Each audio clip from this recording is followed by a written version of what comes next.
पूर्व विधायक आदरणीय प्रमोद कुमार सिंह जी से निवेदन करूंगा कि अपनी बात थोड़े शब्दों में जरूर कहें और अपना मार्गदर्शन दें। कपूर साहब, आपको धन्यवाद देना चाहता हूं। हम अपने प्रदेश कांग्रेस कमेटी को भी धन्यवाद देना चाहता हूं।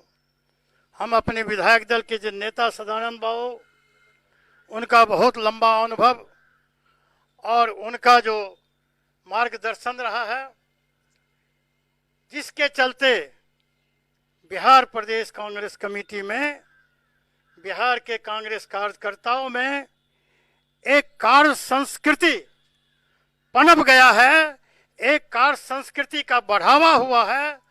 जिस कार्य संस्कृति का अभाव हो गया था, इसके लिए हम आपके प्रति आभार प्रकट करते हैं। आपने यहाँ की स्थिति जानने की इच्छा प्रकट की है।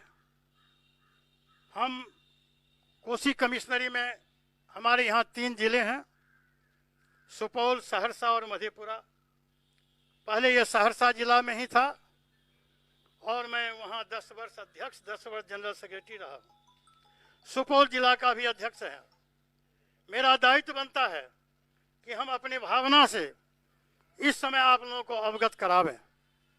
हम कार्यकर्ताओं की ये भावना है कि 1915 में इसी महागठबंधन में चुनाव हुआ था, लेकिन बहुत ही दुख के साथ कहना पड़ता है कि इस 3 जिला में गठबंधन में एक भी सीट कांग्रेस को नहीं मिला, न सुपौल में, न सहरसा में, न मधेपुरा में।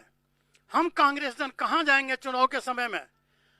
हम जो तपस्या करते हैं, हम जो लोगों से अपना जुड़ाव रखते हैं, लोगों के संपर्क में हम जाते हैं, हम कार्यकर्ता से हम नेता बनते हैं।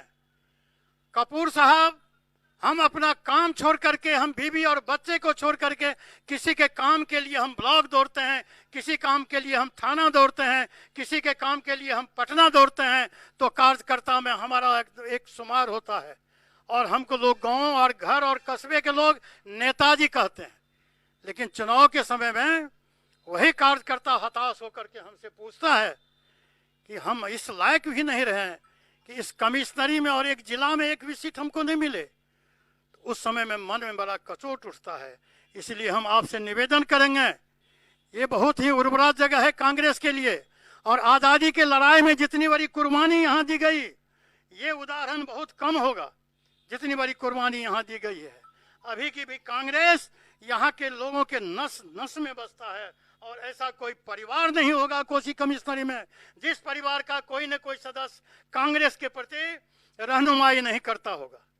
ऐसी परिस्थिति में हम आपसे निवेदन करेंगे, हमारी समस्या है, हमारे साथियों ने चर्चा की है, 15 लाख लोग यहाँ अपने सीने पर कोसी को, नदी को बहा करके, और दूसरे को लोग सुख का चैन हम लोग सोने के लिए देते हैं। कांग्रेस के जमाने में कोसी प्राधिकार था, यहाँ कोसी प्राधिकार में जिसका निर्माण कांग्रेस ने किया था, और कोसी निर्माण प्राधिकार में बहुत सारे अधिकार दिए गए थे। कोसी के क्षेत्रों के, कोसी प्रभावित लोगों के कठिनाई को दूर करने के लिए जब से ये सरकार बनी, उस प्राधिकार को समाप्त कर दिया गया। और जैसी भी चर्चा भी हुई है, उसके ऊपर कोई मरहम पट्टी और उनका आंसू पोंछने वाला भी नहीं हुआ है।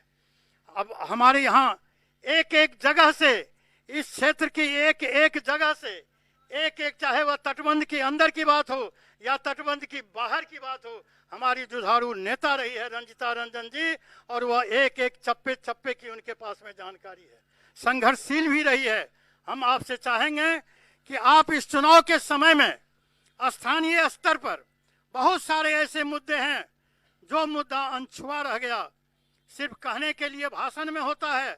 आप हम लोगों को आज्ञा दें, हम लोगों को निर्देशित करें हर जिला में कि हम उस समस्याओं को संग्रहित करें और चुनाव के समय में उसको लेकर के लड़ेंगे। यहाँ की समस्याएं, योजनाएं की यही हालत है। जैसा कि हमारे आदरणीय प्रमोद तिवारी जी, जो आपके गुरु हैं, हम लोगों के अभिभावक हैं, उन्होंने जो यहाँ के शराबबंदी की उन्होंने चर्चा की, शकील साहब ने जो चर्चा की, हम तो सोचते हैं उतना चर्चा तो हम भी शायद नहीं जानते हैं अंदर की बात, जितनी बातों का उनको पता है। ये सही है कि शराबबंदी की योजना इस सरकार की जिस तरह से पोल खोलती है, और आज लालू जी ने भी कहा है कि क्या कारण है कि वर्चुअल रैली में या किसी भी रैली में नीतीश जी को मुंह नहीं है कि अब शराबबंदी पर वो कुछ बोलें, और शराबबंदी पर उन्होंने बोलना बंद कर दिया। यही यहाँ की स्थिति है। ऐसी स्थिति में हम कांग्रेस जन एक हैं, आपके साथ हैं। आप जो जिम्मेवारी दीजिएगा एआईसीसी के तरफ से, प्रदेश कांग्रेस कमेटी के तरफ से, उसका हम सब निर्वहन करेंगे। और एक बात आज जो हम ये समझ रहे हैं, हम ही नहीं समझ रहे हैं, आपके जानकारी के लिए हम ये देना चाहते हैं कि आज प्रत्येक दिन 90,000 से अधिक कोरोना का केस इस देश में बढ़ रहा है। हमारे गांव घर में पहले शहर तक सीमित था, अब तो गांव और घर में कोरोना का केस मिल रहा है पॉजिटिव। ऐसा कोई गांव नहीं है जो इस कोरोना कोविड-19 से प्रभावित नहीं है।